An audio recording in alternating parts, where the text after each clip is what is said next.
In a quiet forest clearing, we see a small wooden cabin beside a peaceful pond. Birds sing, ripples cross the water, and sunlight filters through tall trees. This is Walden Pond, near Concord, Massachusetts, the place where Henry David Thoreau lived alone for 2 years, reflecting on life and nature. His small house represents a bold experiment in simple living, nature connection, and self-reliance. Thoreau wanted to show that people do not need much to live a full, meaningful life.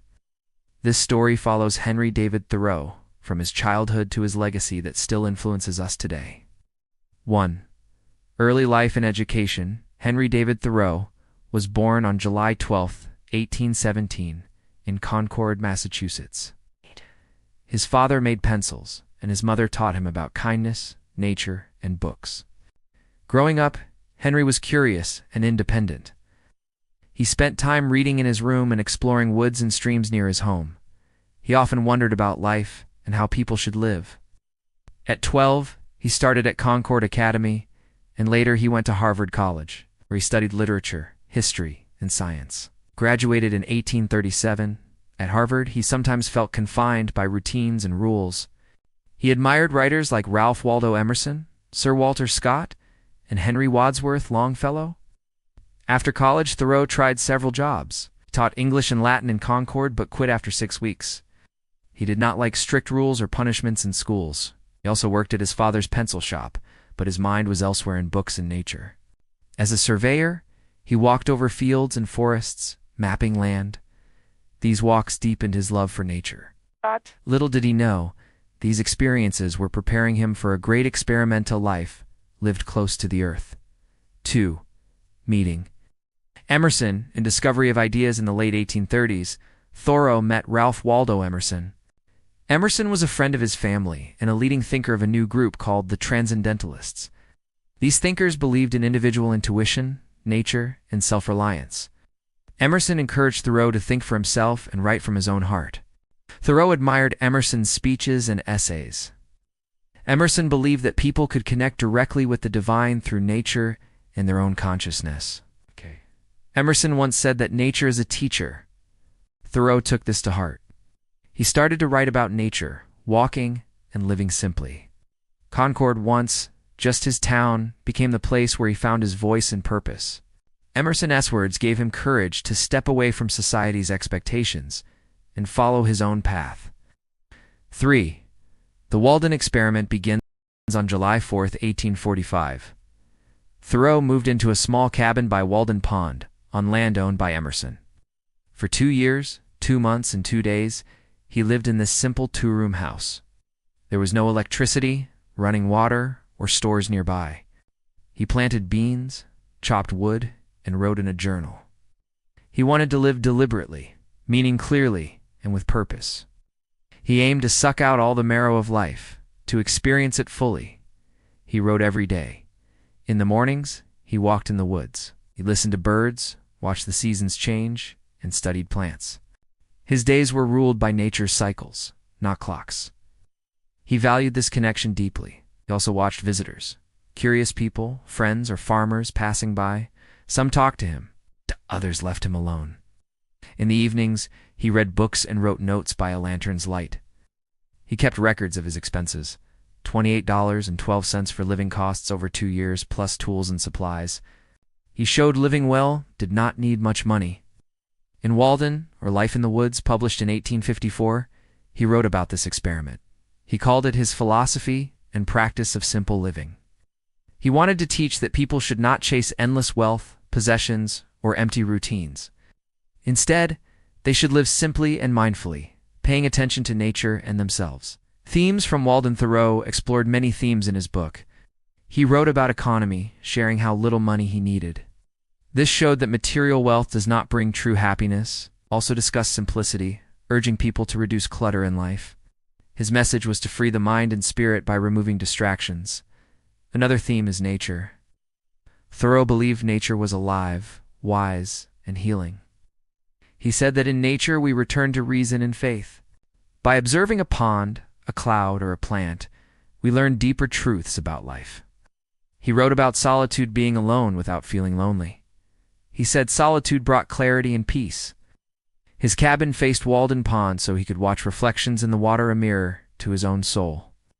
He wrote about walking and said it was the best way to feed the mind. He once walked over 20 miles in a day. For him, walking was not just physical, it was spiritual and creative, a way to connect mind, body, and nature. He spoke of reading and writing. He read good books deeply and wrote of his experiences honestly. He believed that writing should come from real life, not from imagination alone. He wrote about seasons, describing spring's rebirth, summer's warmth, autumn's change, and winter's silence. Each season taught him truths about life, death, and renewal. In conclusion, he said living deliberately is the most important thing. He urged people to live your own life. Returning to society, Thoreau left Walden Pond in September 1847. He returned to Concord and resumed a regular life. He taught school briefly, worked as a surveyor, and worked in the pencil shop. He also served as Concord's postmaster, though he quit that job quickly because he found it boring. But he never stopped writing. He wrote essays on nature, politics, and books. He kept exploring. He walked and observed. He wrote about grief when his brother died, wrote about wild animals and Native American lives. He even studied dead fish and forest glades. He wanted to understand all aspects of life.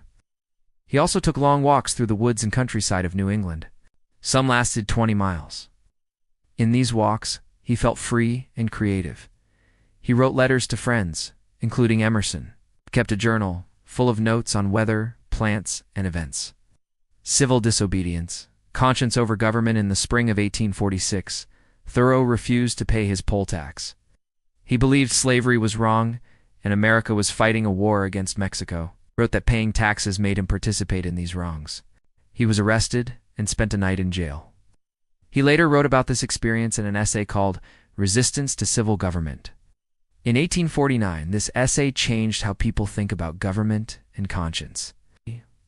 Thoreau argued that if a law or government demands you do something wrong, like support slavery, you must not obey. He wrote that government is best which governs least.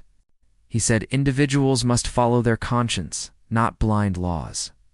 This idea inspired many people later, such as Mahatma Gandhi and Martin Luther King Jr.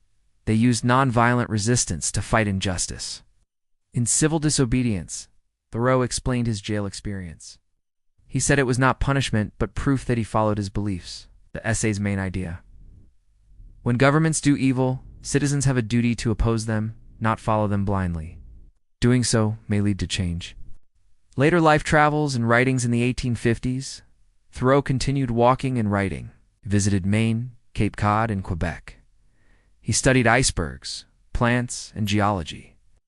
He wrote essays called A Week on the Concord and Merrimack Rivers in Cape Cod. He always wrote from what he saw and felt. He wrote about autumnal tints and frost on pine trees. He wrote about quartz and minerals. He wrote about birds and insects.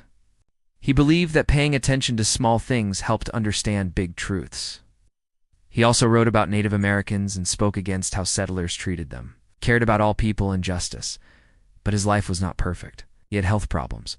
He had tuberculosis, a serious disease. In early 1862, he became very ill. He could no longer walk far or write much. On May 6, 1862, at age 44, Henry David Thoreau passed away. His last words were calm and reflective. He said goodbye to family and friends. He was buried in Sleepy Hollow Cemetery in Concord. His last request, that birds sing at his funeral. Legacy and influence. Thoreau's ideas grew after his death. His books and essays found readers who wanted a simpler life and stood against injustice. His writings helped shape environmentalism. Rachel Carson, Aldo Leopold, and modern environmental writers were inspired by him. His focus on living close to nature and protecting it was a new voice. His idea of civil disobedience shaped history. Gandhi read Thoreau's essay and used nonviolence in India's struggle for freedom. Martin Luther King Jr. learned of Thoreau when he led the civil rights movement in the United States. They both believed in peaceful protest against unjust laws, a path Thoreau had shown over a century earlier. Writers and thinkers also praised him.